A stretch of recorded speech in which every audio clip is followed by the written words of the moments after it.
فرمایا ہے ان لوگوں کے لیے جنہوں نے اپنے ایمان کو بنایا اور اپنے ایمان کے ساتھ ایمانی زندگی گزاری، ان کے لیے اللہ نے وعدہ کیا ہے کہ ہم ان کی بات کو دنیا میں چلائیں گے اور انہیں دنیا کا خلیفہ بنائیں گے اپنا، اور بات ان کی چلے گی دنیا میں، اور ان کی نہیں چلے گی۔ وَلَيُمَكِّنَنَّ لَهُمْ دِينَهُمُ الَّذِي ارْتَضَىٰ لَهُمْ، جو دین ان کے پاس ہے اس دین کو دنیا میں چلائے گا اللہ، وہ زندگی، اور اللہ ان کے خوف کو امن سے بدلے گا۔ یہ وعدہ اللہ کا ہے۔ تبلیغ میں یہی کہا جا رہا ہے کہ جو جس شعبے میں ہے، جہاں ہے، بڑا ہے یا چھوٹا ہے، غریب ہے یا مالدار ہے، کہیں بھی رہتا ہے، اللہ کے نبی والی محنت کو اپنی زندگی میں اختیار کر کے اس محنت کے ذریعے اپنے آپ کو وہ زندگی جو صحابہ کی تھی اس زندگی والا بنائے اور دنیا میں اس کو پھیلانے کی محنت کرے۔ ہر فرد امت، چاہے کوئی بھی ہو، مولوی صاحب ہے، مفتی صاحب ہیں، اور چاہے ملک کا وزیر ہے، چاہے ملک کا صدر ہے، چاہے بادشاہ ہے، چاہے کوئی بھی ہے، وہ اللہ کا بندہ ہے، اللہ نے اس کو پیدا کیا ہے، اور جو اللہ نے اس کو پیدا کیا تو اللہ کا اس سے مطالبہ ہے کہ تم میرا بندہ بن کے جی، چاہے تو ملک کا صدر ہو، چاہے تو وزیر اعظم ہو، اور چاہے تو مولوی صاحب ہو، چاہے کوئی بھی ہو۔ مولوی صاحب کا آزاد تھوڑے ہے کہ مولوی صاحب کو چھوڑ دو، مولوی صاحب سے بھی یہی تقاضا ہے، ہمارے بندے بن کر جیو۔ میں مولوی صاحب کو یہ کہنے کہ تم مولوی صاحب نہیں بنایا ہم نے تم کو، ہم کو تمہیں مولوی صاحب اس سے بنایا کہ تمہارے بندے بن کر جیو اور ہمارے بندوں کا تعلق ہم سے صحیح کرو۔ ایسے ملک کے صدر کو اللہ نے ملک کا صدر کیوں بنایا ہے؟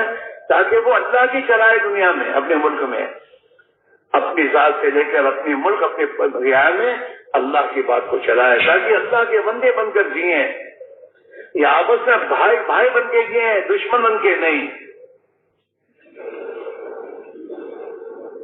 اللہ کے نبی نے اپنی امت کو اپنی اخیری زندگی میں، اور میرے دوست حجت الوداع کے موقع پہ جو خطبہ دیے ہیں، آپ نے بیانات کیے ہیں، ان بیانات میں یہی بات کہی ہے، کونو عباد اللہ اخوانا، وہ اللہ کے بندو بھائی بن کے جیو، دشمن بن کے مت جیو، بھائی بنو اور اللہ کے بندے بن کر جیو، آپس میں بھائی بن کے رہو اور اللہ کے بندے بن کے نہیں گزارو۔ یہ کوئی پہچان کی بات تھوڑی ہے، میں انجینئر ہوں، میں ڈاکٹر ہوں، یا میں فلاں ہوں، ہم تو اللہ کے بندے ہیں، اور اللہ کی بندگی سے بڑا کوئی مقام نہیں ہے، اور اللہ کا بندہ بن گیا تو سب بن جائے گا اس کا۔ ہمیں اللہ نے اپنی اولاد کو اللہ کی بندگی پر ڈالنے کے لیے اولاد دی، ہم کو اللہ نے، ہماری ذمہ داری ہے، اللہ نے جو ہمیں اولاد دی ہے اس اولاد کو دینے کے بعد اللہ کا ہم سے مطالبہ یہ ہے کہ تم اپنے اولاد کو جہنم کی آگ سے بچاؤ، کہ تم اپنے بچوں کو اللہ کی بندگی سکھاؤ، یہ اللہ کے بندے بن کر جیئیں، یہ سب سے پہلے اپنے آپ کو مسلمان بنائیں کہ ہم مسلمان ہیں۔ بچوں کو پیدا ہونے کے بعد سب سے پہلے اللہ نے جو نبی نے جو تعلیم دیا، ان کے کان میں اذان کہو، دونوں کان میں، ایک میں اذان ایک میں اقامت، اور ان کو حق پہلے دن سے ان کے کانوں میں اللہ کی بڑائی، اللہ کی وحدانیت اور اللہ کی عبادت طاعت میں زندگی بننے کا یقین ان کے دلوں میں اتارو۔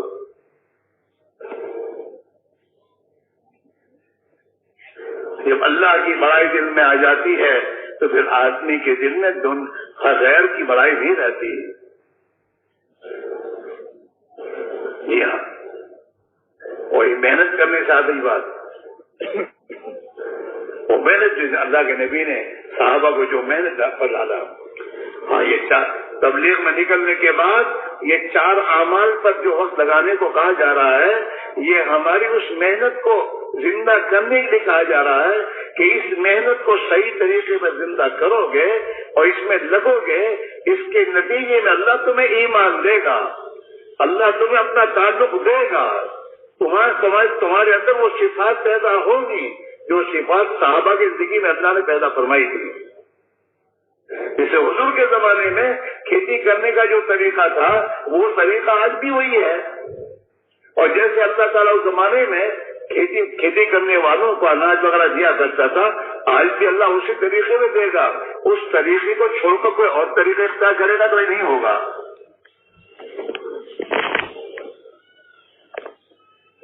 تو ہماری ذات میں، ہماری بئی بچوں میں اور ہمارے محلے والوں میں اور ہماری بستی والوں میں اور پوری دنیا میں اللہ کے نبی والی زندگی، نبی والا فکر، نبی والا درد و غم انسانوں میں، اس امت مسلمہ میں پیدا ہو، اس کے لیے نبی والی محنت ہمیں زندہ کرنی ہوگی۔ اپنی ذات سے، اپنے گھر، اپنے خاندان، اپنی بستی، اپنے محلے کے ایک ایک مسلمان کی زندگی میں، اور ایک ایک مسلمان دنیا بھر میں کہیں بھی جائے، چاہے کمانے جائے، چاہے کسی ملک میں جائے، وہ اللہ کا بندہ بن کر جائے اور اللہ کے نبی کا امتی بن کر جائے۔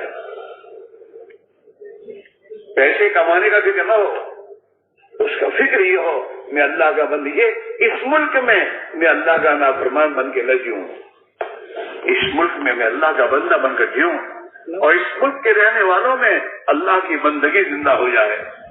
اس ملک کا رہنے والا اپنی غلط زندگی سے اللہ سے توبہ کر لے۔ اللہ نے اس امت پر فضل فرمایا ہے کہ اس نے اللہ کو ناراض کرنے والے کام کتنے ہی کیے ہوں، لیکن اس سے کہا تو توبہ کر لے گا، تیری توبہ کرنے پر میں تیرے گناہوں کو معاف کر دوں گا، پاک کر دوں گا، اور میں تیری مدد کروں گا۔ بات صحیح ہے۔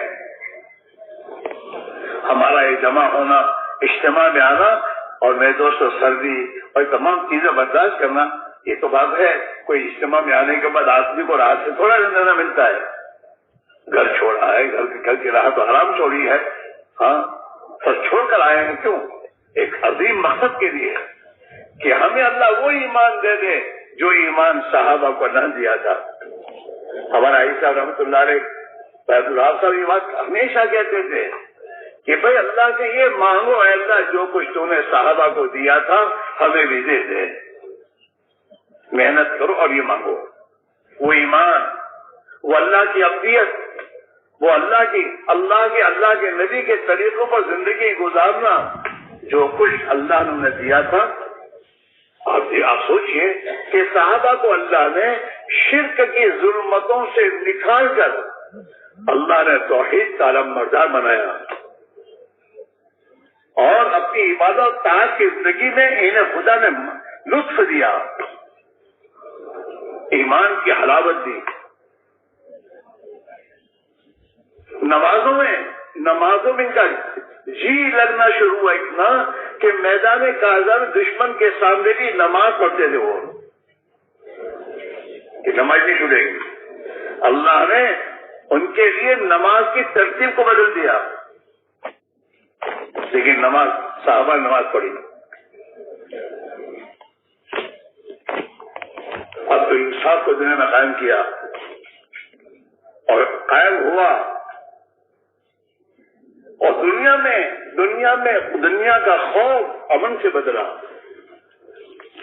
انسانوں کی جان، مال، عزت، آبرو محفوظ ہو گئی۔ اور آج ہمارا حال یہ ہے کہ دن بدن انسان خطرے میں جا رہا ہے، یہ حال ہو رہا ہے، اور یہ اوپر کا فیصلہ ہے، کسی انسان کی یہ نہیں چلتی، اس میں نہ کسی حکومت کے قانون چلتے ہو، تو اسی کا چلتا ہے۔ اعمالکم اموالکم، جیسے تمہارے اعمال ہوں گے خدا تم پر ایسے حاکم لائے گا، تمہارے اعمال پر تمہارے حکم آئیں گے۔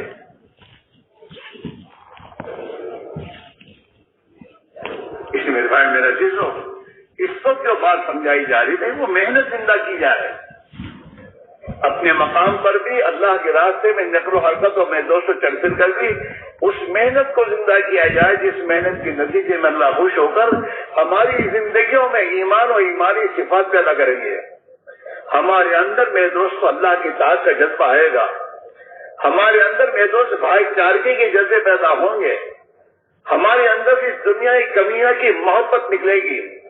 ہمارے اندر میرے دوستوں اپنے بڑے ہونے کے جذبات ختم ہوں گے. ہمارے اندر سے قومیت کے نعرے ختم ہوں گے. اللہ کو قومیت کا نعرہ پسند نہیں ہے. اللہ اس قوم کو باقی نہیں رکھتا جس سے نعرے ہوتے ہیں.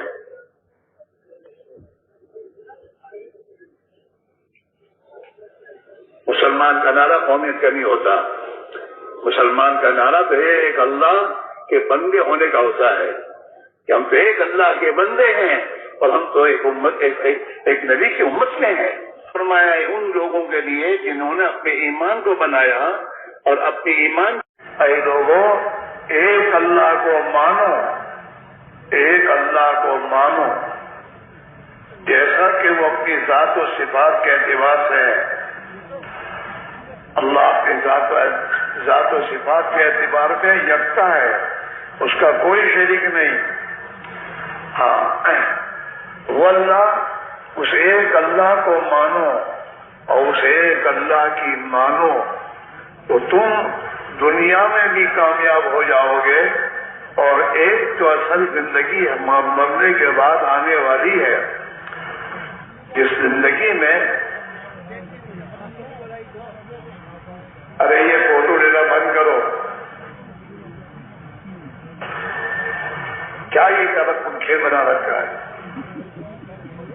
انہیں روکو. ان کے پاس بیٹھنے والے روکتے بھی نہیں.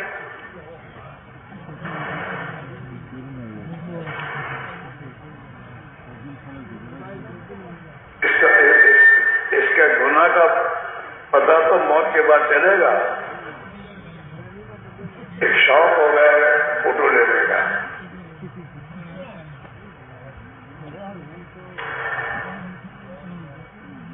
اس لیے میرے بھائی میرا عزیز ہو, پہلی بنیاد یہ ہے جب تک ہمارا دل کا یقین صحیح نہیں ہوگا وہاں تک ہماری سوچ, ہمارا فکر, ہماری زندگی صحیح نہیں ہوگی. زندگی کے صحیح ہونے کا تعلق تو دل سے ہے. دل میں جس کا ڈر آئے گا آدمی اسی کی نافرمانی سے بچے گا. اور دل میں جہاں سے زندگی کے مسائل کا حل سمجھ میں آئے گا آدمی وہیں دوڑے گا. حضرت صحابہ رضی اللہ عنہم اجمعین نے ایمان پر سالہ سال تک محنت کی اور اپنے دل کے یقین کو صحیح بنایا. پہلے دل کا یقین صحیح ہونا چاہیے. جب دل کا یقین صحیح ہوتا ہے تو انسان کے جسم سے نکلنے والے اعمال صحیح ہوتے ہیں. اور جب انسان کے اعمال صحیح ہوتے ہیں تو اللہ تعالیٰ دنیا کے حالات کو صحیح بنا دیتے ہیں. مسئلہ وہاں سے ہے, مسئلہ کسی سے نہیں ہے. اوپر سے فیصلے آتے ہیں سب. یدبر الامر من السماء الى الارض, آسمان سے زمین کا نظام وہ چلاتا ہے. فیصلے وہاں سے آتے ہیں. حدیث پاک میں آتا ہے جب اللہ تعالی شانو زمین والوں کے لیے کوئی فیصلہ فرماتے ہیں تو اس فیصلے کو لے کر فرشتوں کو زمین پر بھیجتے ہیں. فرشتہ اس فیصلے کو لے کر آتا ہے اور بیت اللہ کا طواف کرتا ہے. اور بیت اللہ کا طواف کرنے کے بعد پھر اللہ کا یہ فیصلے کا اعلان کرتا ہے, اے دنیا کے انسانوں, آج سے تمہارے رب کا تمہارے بارے میں یہ فیصلہ ہے. اب وہ ہوگا. انسان کے دنیا کی حکومتیں کچھ بھی تدبیریں کریں, ٹھیک ہے تدبیر کرتی رہیں, ہوگا وہی جو آسمان سے فیصلہ ہوگا. یہ ان کے فیصلوں سے کچھ نہیں ہوگا, اوپر کے فیصلے سے ہوگا. اور اوپر کا فیصلہ ہمارے اعمال پر آتا ہے. جیسے ہمارے اعمال آسمانوں پر جاتے ہیں, اللہ نے ہر انسان کے ساتھ فرشتے لگا رکھے ہیں. جو اس کی 24 گھنٹے کی زندگی کا ریکارڈ تیار کرتے ہیں۔ صبح کے فرشتے الگ ہیں، شام کے فرشتے الگ ہیں۔ صبح کے فرشتے دن بھر انسان جو کچھ کرتا ہے وہ تیار، وہ لکھ کر لے کے جاتے ہیں آسمان پر۔ اور رات کے فرشتے عصر میں آتے ہیں، جو رات کے انسان کے جتنے اعمال حرکتیں ہیں اسے محفوظ کرتے ہیں۔ اور یہ صبح شام کے فرشتے فجر کی نماز میں اور عصر کی نماز میں جمع ہوتے ہیں۔ فجر کی نماز میں جو فرشتے آئے ہیں وہ دن بھر کا ریکارڈ تیار کر کے عصر کی نماز میں حاضر ہوتے ہیں، اور رات کے فرشتے عصر کی نماز میں حاضر ہو کر ان سے ملتے ہیں۔ عصر کے آئے ہوئے فرشتے فجر کی نماز میں رات بھر کا پورا ریکارڈ لے کر پھر وہ عصر کے بعد وہ فرشتے اوپر جاتے ہیں، اور دن کے فرشتے پھر اپنے ریکارڈ تیار کر کے فجر کی نماز کے بعد وہ بھی اپنا ریکارڈ لے کے جاتے ہیں۔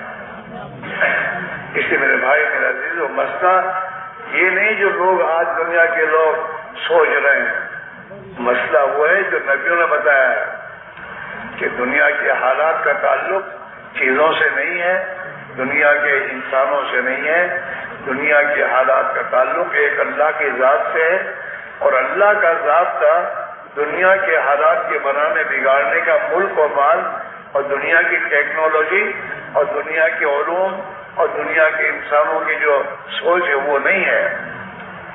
اللہ کے ہاں انسانوں کے حالات کے بنانے اور بگڑنے کا جو اللہ کا ضابطہ ہے وہ انسان کے جسم سے نکلنے والے اعمال ہیں۔ اگر جسم سے نکلنے والے اعمال کیا ہیں؟ انسان کا اپنے جسم کا استعمال، یہی عمل ہے۔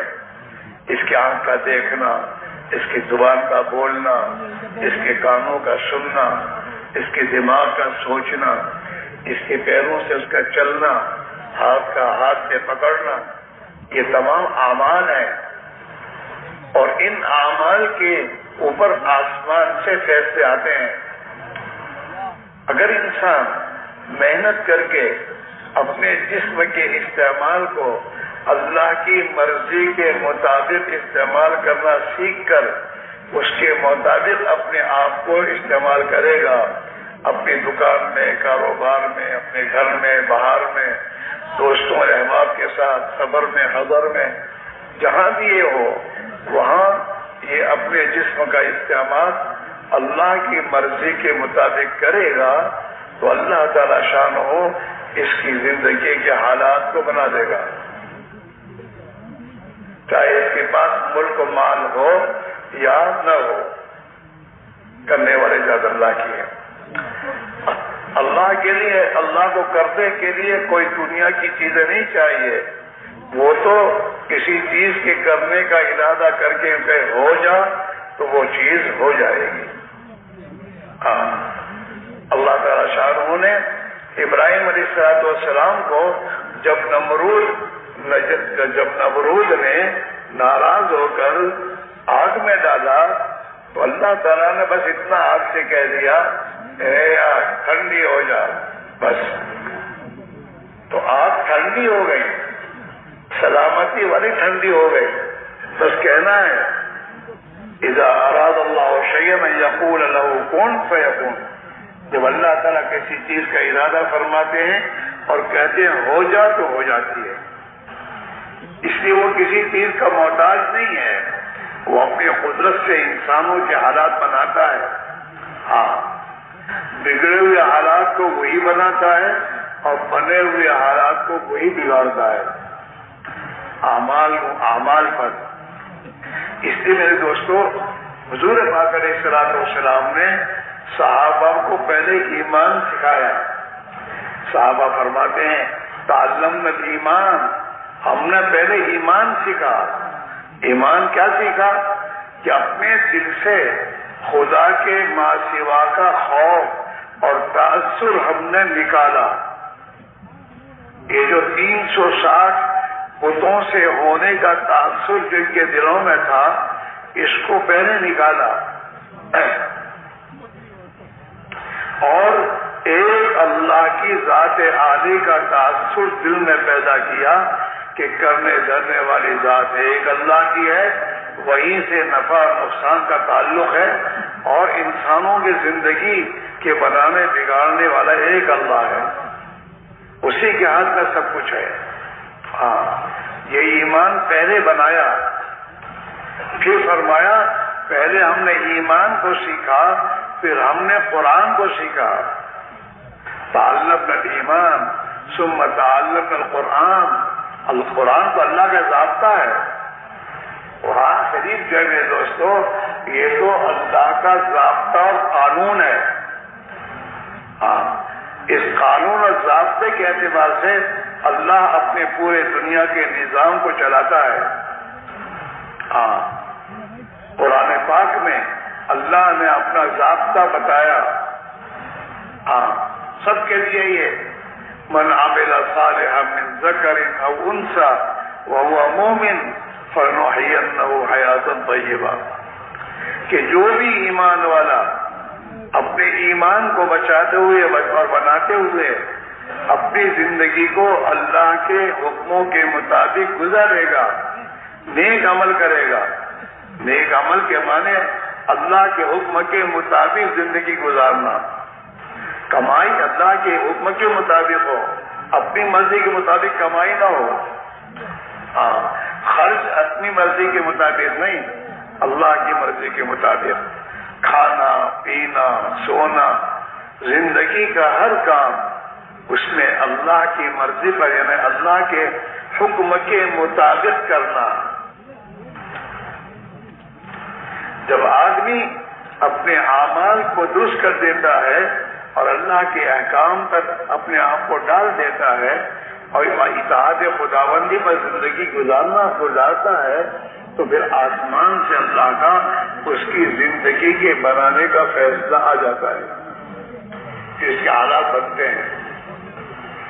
صحابہ نے ایمان سیکھا 11 سال تک مکی زندگی میں، ہاں، کوئی حکم نہیں تھا۔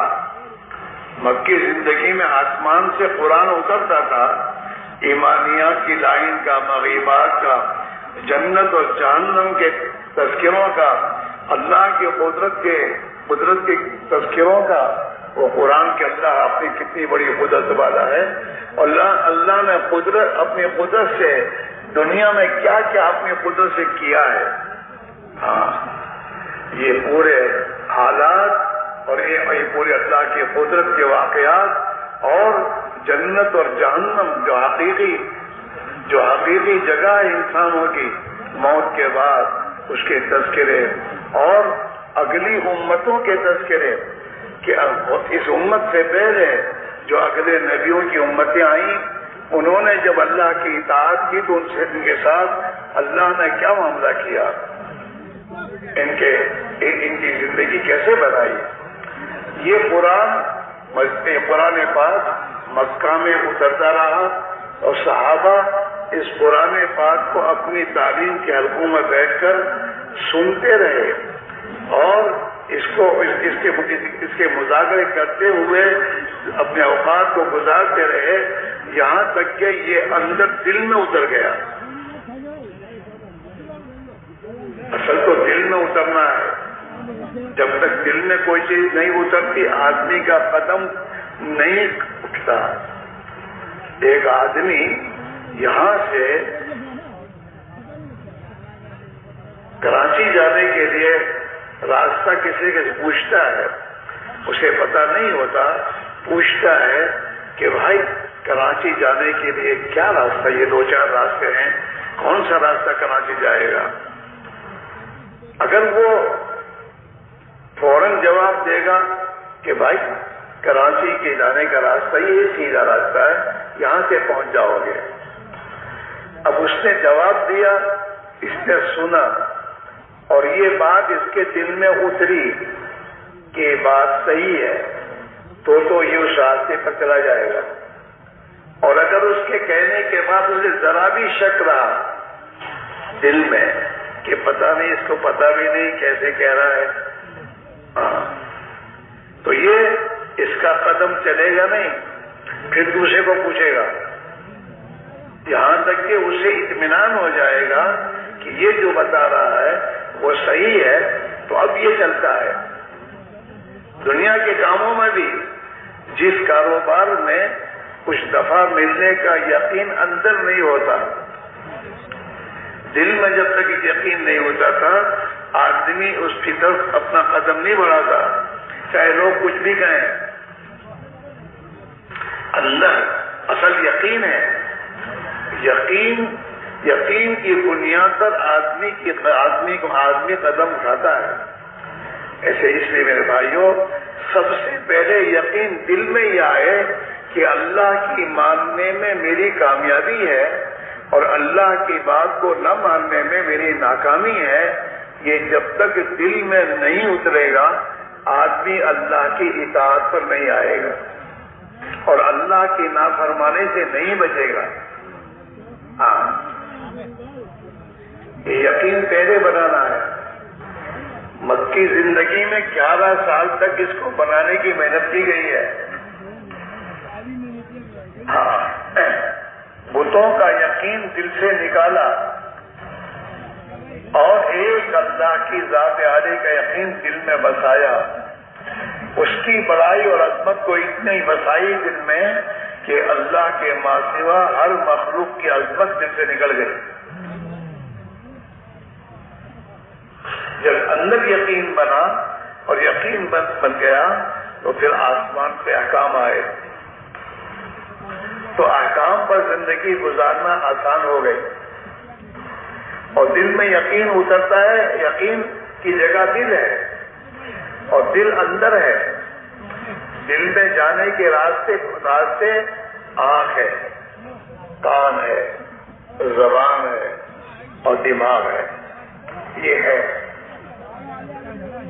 یہ 4 راستے جہاں استعمال ہوں گے. زبان جو بولے گی، آنکھیں جس نگاہ آنکھوں کو آدمی جس ارادے اور جس سوچ کے ساتھ آنکھ سے دیکھے گا اور دماغ سے سوچے گا اور کان سے سنے گا، یہی چیزیں دل میں اترے گی. اللہ سے ہونے کو بولنا. حضرت مولانا عیسیٰ فرمایا کرتے تھے رحمۃ اللہ علیہ کہ اللہ کے راستے میں نکل، اپنے گھر بار کو، دنیا کے شغل کو چھوڑ اور اللہ کے راستے میں نکل اور اپنی آنکھوں کو ایمانی آنکھ بنا. ایمان کے اعتبار سے دکھ دے. تیری آنکھ جہاں سے دیکھ رہی ہونے کو، وہاں سے ایمان کی نگاہ سے دیکھ کہ دنیا میں جو کچھ چیزیں مجھے نظر آ رہی ہیں، یہ اللہ نے پیدا کی ہے.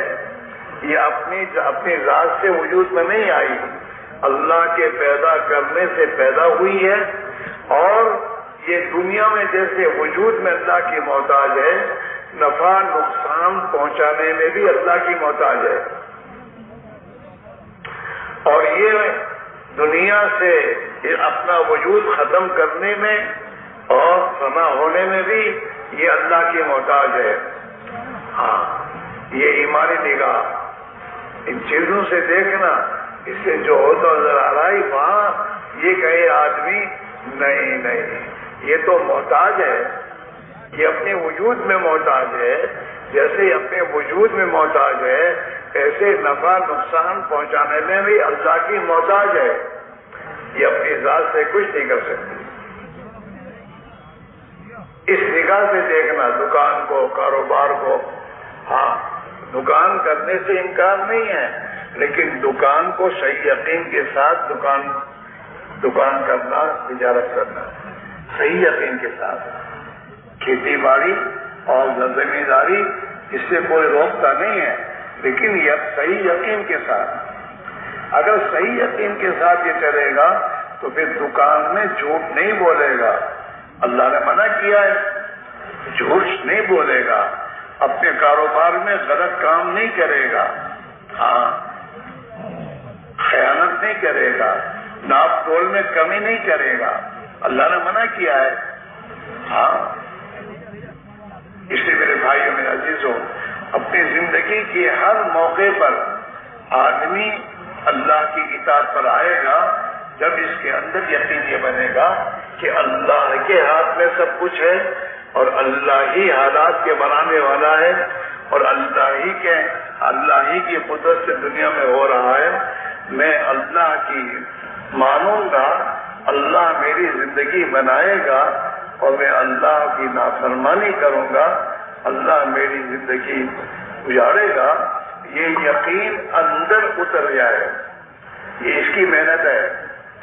ابھی ہم اپنے ماحول میں یہ اللہ کے غیر کو بول رہے ہیں، ہماری آپس کی باتیں فلاں سے ہوگا، فلاں کرے گا، یوں ہوگا، یوں ہوگا، یوں. یہ نہیں، اللہ کریں گے. اللہ کی قدرت سے ہوتا ہے. اللہ اپنی ذات اور صفات کے اعتبار سے سب سے بڑا ہے اور سب اس کے تابع ہے. یہ آدمی اللہ کے راستے نکل کر ایمان کو بولنے کی مشق کرے. ہاں، تعلیم کے حلقوں میں بیٹھ کر اسی کو سنیں اور تنہائی میں بیٹھ کر اسی کو سوچیں، اللہ کی قدرت کو، کہ اللہ کتنی بڑی قدرت والا ہے. اس نے کروڑوں کروڑ انسانوں کو اپنی قدرت سے بنایا، پیدا کیا ہے اور کسی ایک کی شکل دوسرے سے ملتی نہیں ہے. بڑی قدرت والا ہے. اللہ نے اتنے بڑے آسمان کو اپنی قدرت سے تھام رکھا ہے اور وہ اتنا بڑا آسمان بغیر ستون کے اوپر اٹھا ہوا ہے.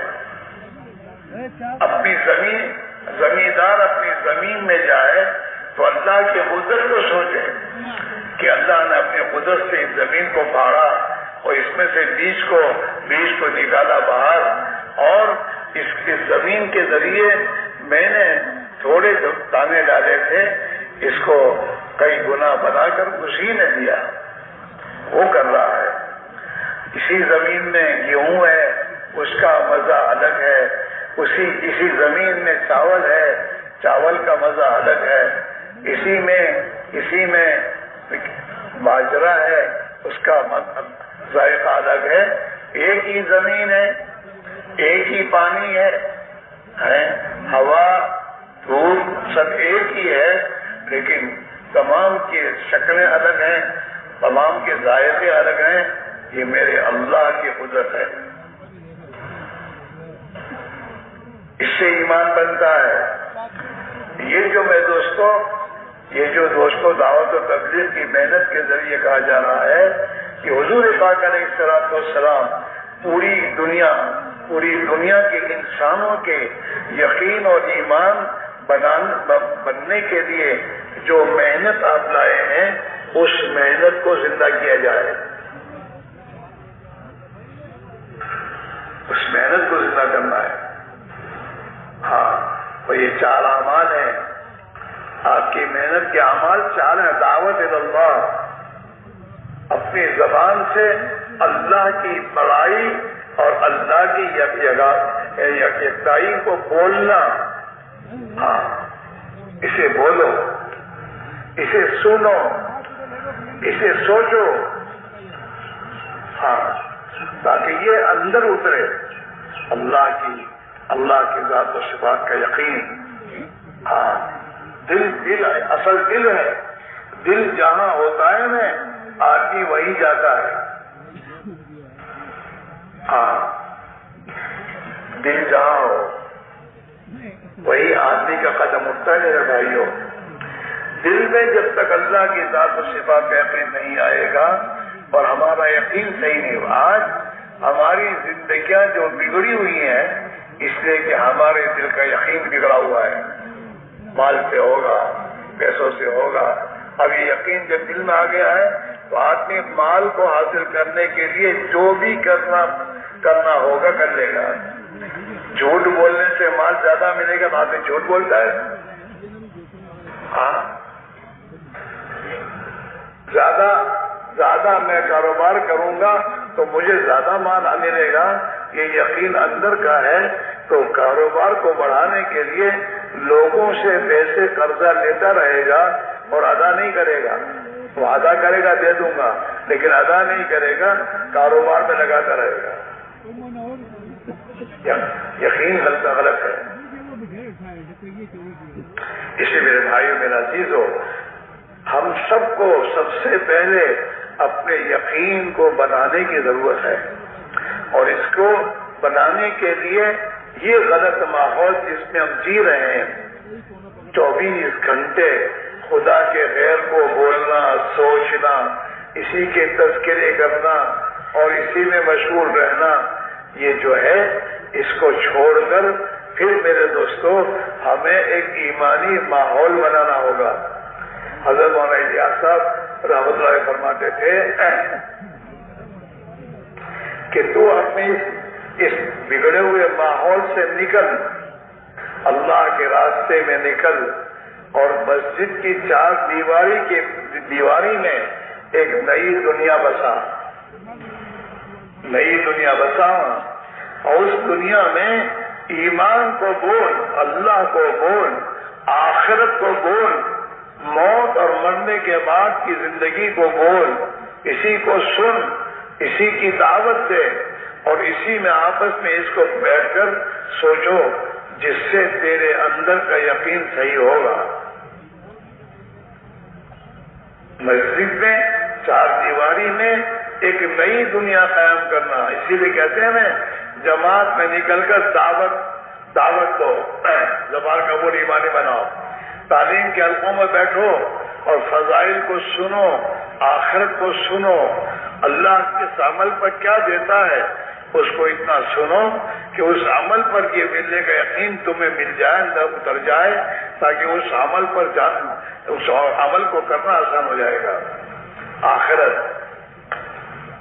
آج ہمارے قدم ہم آخرت کو بھول چکے ہیں اور موت کو ہم نے بلا رکھا ہے. دن بھر میں ہم 5-10 مرتبہ بھی موت کو نہیں بولتے کہ بھئی ایک دن مرنا ہے اور مر کر اللہ کے سامنے جواب دینا ہے، اور اعمال پر آخرت کا مسئلہ ہے، یا تو ہمیشہ کی جنت ہے یا ہمیشہ کی جہنم ہے. اس کا تعلق اعمال سے ہے، اور اعمال کے لیے اللہ نے دنیا کی زندگی دی ہے عمل بنانے کے لیے. اس کے علاوہ کوئی دوسری زندگی نہیں ملے گی. ہاں، اور عمل بنانے کے لیے حضور پاک علیہ الصلوۃ والسلام نے اپنی امت کو طریقے دیے ہیں. آپ نے کاروبار سے نہیں روکا، لیکن کاروبار عمل بن جائے، اب ہماری نجات کا ذریعہ بن جائے، اور کاروبار سے آدمی اللہ کا تعلق حاصل کر لے. اس کے لیے آپ نے کاروبار کرنے کا طریقہ بتایا، امانتداری کے ساتھ، سچائی کے ساتھ، ہاں، تجارت کرنا، اور اس کے طریقے آپ نے امت کو سمجھائے. ایسے زندگی کا ہر کام آپ نے اس کا طریقہ بتایا. وہ طریقہ اگر اس کام میں آ جائے گا تو وہ کام عبادت بن جائے گا.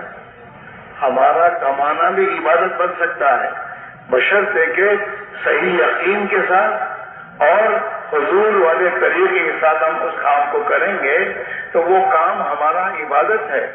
ہمارا بال بچوں کی پرورش کرنا یہ عبادت ہے. ہاں، ہمارا اپنے دوستوں کے ساتھ بیٹھنا اور ان کے ساتھ دین کے تذکرے کرنا اور ان کے ساتھ آخرت کی ذکر کی باتیں کرنا یا ایک دوسرے کی خیر خواہی کی باتیں کرنا، یہ بھی عبادت ہے. ہمارا ہر عمل عبادت بن سکتا ہے. یہ اللہ کے راہ میں نکلنے کے معنی یہی میرے بھائیوں، اللہ کے راستے میں نکل کر اپنے ایمان کو اتنا بنائیں کہ وہ ایمان ہمیں اپنے بچے کو دنیا کا نقصان اس لیے، لیکن دین کا نقصان ہو رہا ہے، نماز چھوڑتا ہے، غلط دوستوں کے ساتھ زندگی گزار رہا ہے، اللہ کے احکام کو توڑ رہا ہے. اور پھر ابا نماز پڑھ رہے ہیں، تہجد اٹھتے ہیں، ابا تہجد پڑھنے اٹھتے ہیں اور بچہ فرض نماز کے نہیں اٹھتا، اور ابا کو آرام سے کھانا پینا نصیب ہے، اسی ماں باپ مطمئن ہے. کیا کریں، اولاد نہیں مانتی کہ کیا کرے، اولاد نہیں مانتی، اولاد کو منوانے کے راستے اختیار کرنے پڑتے ہوتے ہیں. اسی کو سمجھنا ہے.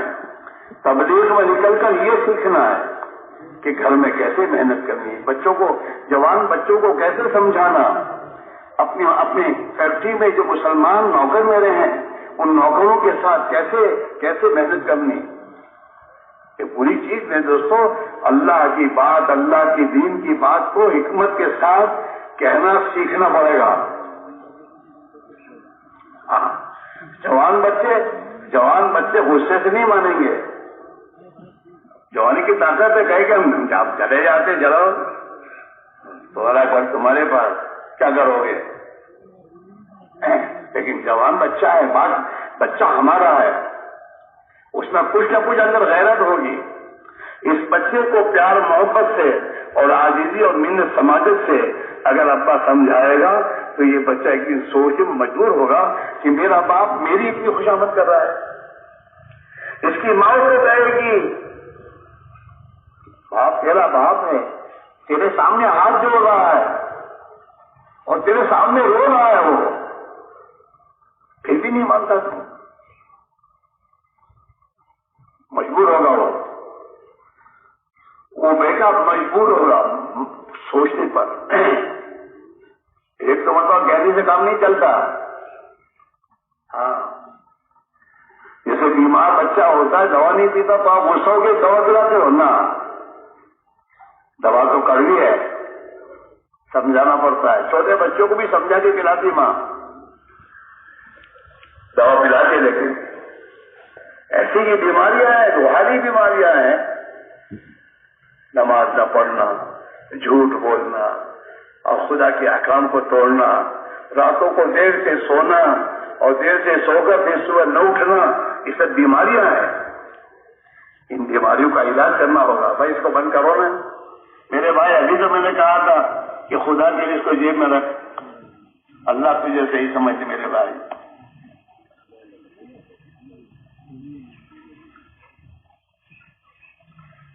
اب جتنی دیر اس میں لگی پھر تو سن ہی نہیں ہو تو گئی. اور اس نے جو لیا اللہ کے یہاں گناہ لکھا گیا.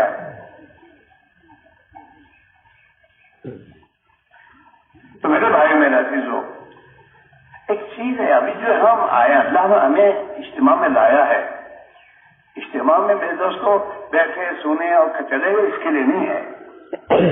یہاں تو کتاب کو بھی آپ نے بیان سنا ہوگا کہ ہماری کیا ذمہ داری ہے اور اس ذمہ داری کو ہمیں پورا کیسے کرنا، اور اس ذمہ داری کے پورا کرنے پر اللہ کے کیا وعدے ہیں، اور اس ذمہ داری کے پورا نہ کرنے پر خدا کے کیا وعیدے ہیں. یہ آپ گھنٹوں سنیں گے. اور سنانا کیوں ہے؟ تاکہ ہم اپنی زندگی کے نظام کو بدلیں. صحابہ نے زندگی کا نظام بنایا تھا کہ ہمارا مقصد نہیں کہ اللہ کا دین آخرت ہے. ہم کاروبار میں، کھیتی باڑی میں جہاں بھی ہوں اور ہمارے ہاتھوں میں حکومت بھی آئے گی تو ہم حکومت کے نہیں ہیں، ہم تو اللہ کے ہیں اور آخرت کے ہیں.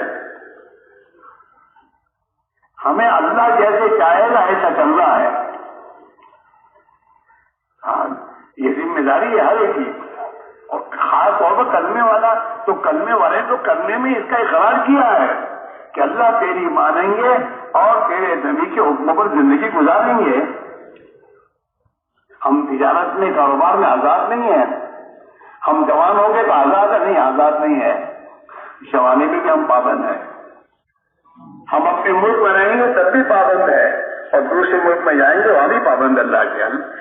سب درجیاں اللہ کی ہیں. ہاں، ہمارے انڈیا سے ہمارے وطن کے لوگ بہت آئے ہیں پاکستان میں پارٹیشن میں. یہاں آنے کے بعد زندگی عجیب عجیب گزر رہی تھی ان کی. ہمارے یہاں آپس میں مشورہ میں کیا کرنا، جماعت بھیجو ان کو سمجھانے کے لیے. اس لیے وہ یہاں سے آوا تو یہاں کی زندگی لے کر آئے ہمارے یہاں.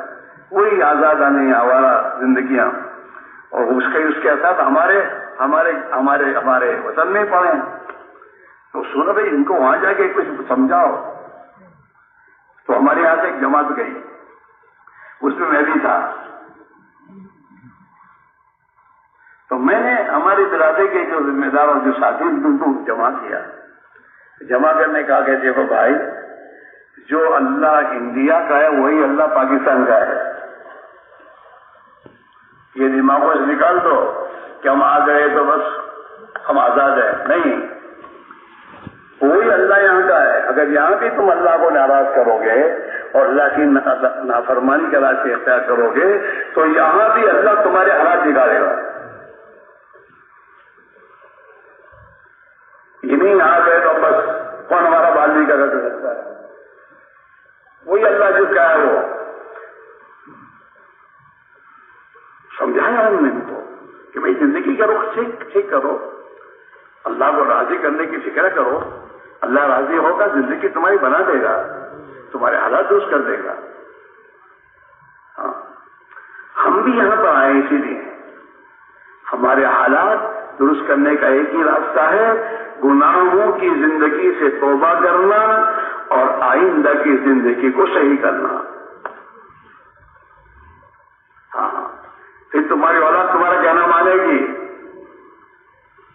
ہاں، پھر محلوں میں صحیح زندگیاں آئیں گی، اور جب صحیح زندگی آئے گی تو آسمان سے خدا کے ہمارے لیے فیصلے آئیں گے، عزت کے، حفاظت کے. حفاظت کرنے والی ذات ایک اللہ کی ہے، کسی کے ہاتھ میں نہیں ہے. جناب رسول اللہ صلی اللہ علیہ وسلم نے ایک صحابی سے کہا تھا، یا غلام احفظ اللہ یحفظک، او بچے، اللہ کے دین کی تو حفاظت کر تو اللہ تیری حفاظت کرے گا. ہاں، گھروں کی تنگیاں دور تب ہوں گی، آپس کی عداوتیں دشمنیاں ختم تب ہوں گی جب زندگی میں دین آئے گا. اللہ نے قرآن شریف میں صحابہ کو اپنی احسان کی میں دو یاد دہانی کروائی ہے. وہ قوموں کے عروج و زوال کا مدار ملک و مال نہیں ہے، ڈگریاں نہیں ہے، نیا ایجوکیشن نہیں ہے. دنیا کی قوموں کے عروج و زوال کا مدار قرآن ہے. اللہ کے نبی نے فرمایا ہے، ان اللہ یرفع بہذا الکتاب اقوام، اللہ اس قرآن پاک کے ذریعے بہت سے قوموں کو عزت دیتا ہے، بلند کرتا ہے. وَيَدْعُو بِهَا بِهِ آخَرِينَ، اور اسی قرآن کے ذریعے بہت سی قوموں کو خدا ذلیل کرے گا. جو ان پر ایمان لائیں گے، اس والی زندگی گزاریں گے، خدا انہیں بلند کرے گا. اور جس قرآن پاک کو پیٹ کے پیچھے رکھیں گے اور اس کی والی زندگی کو چھوڑیں گے، اللہ انہیں ذلیل کر دے گا. صحابہ کو اللہ نے عزت دی اسی قرآن پاک سے. ہاں، صحابہ کے زمانے میں دو بڑی حکومتیں تھیں، روم اور فارس، جو اپنے سپر پاور ہونے کے بے دوست اور دعوے دار تھے.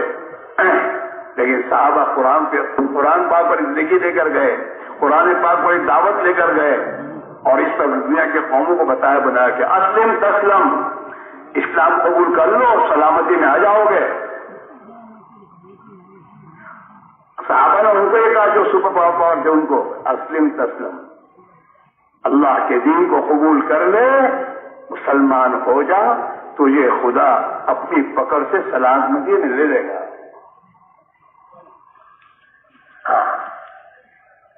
وہ تھوڑے تھے صحابہ، اور یہ تو پوری صدیوں سے حکومتیں کرتے تھے لوگ، روم اور فارس، لیکن ان کے سامنے بھی صحابہ اس قرآن پاک کو زندگی کو لے کے گئے اور اس کی دعوت کو لے کر گئے. ہاں، اللہ نے صحابہ کو اس قرآن پاک کے ذریعے عزت پر فرمائی. دنیا میں ان کی چلی، ان پر کسی کی نہیں چلی. ہاں، گھروں میں ان کے سکون آیا، زندگیوں میں محبتیں آئیں، برکتوں کے دروازے اللہ نے کھولے. مدینہ منورہ میں دنیا کے لوگ دین سیکھنے آتے تھے، صحابہ سکھاتے تھے، کھلاتے تھے، پلاتے تھے، اور چاہتے وقت ان کو ہدیہ دیتے تھے. اللہ نے اتنے برکت کے دروازے کھول دیے، اور دنیا میں اللہ نے ان کی بات کو چلایا. آج بھی یہی میرے بھائی ہو. ہاں، صرف سننے پر بات نہیں نہ رکھو، صحابہ کی طرح زندگی کا نظام بنانا پڑے گا کہ جان اور مان اللہ کے دین کے لیے ہے، اس پہ لگانا ہے، صرف مال نہیں۔ بہت سے ہمارے بھائی ایسے ہیں جن کو اللہ نے مال دیا ہے، وہ اللہ کے دین پر خرچ کرتے ہوں گے، غریبوں پر، مدرسوں پر، اور سمجھتے اللہ کا شکر ہے جتنا ہوتا ہے کرتے ہیں۔ یہ تو مال کی ترتیب ہے، تیری جان کی ترتیب کیا ہے؟ جان اللہ کے دین پہ کتنی لگی؟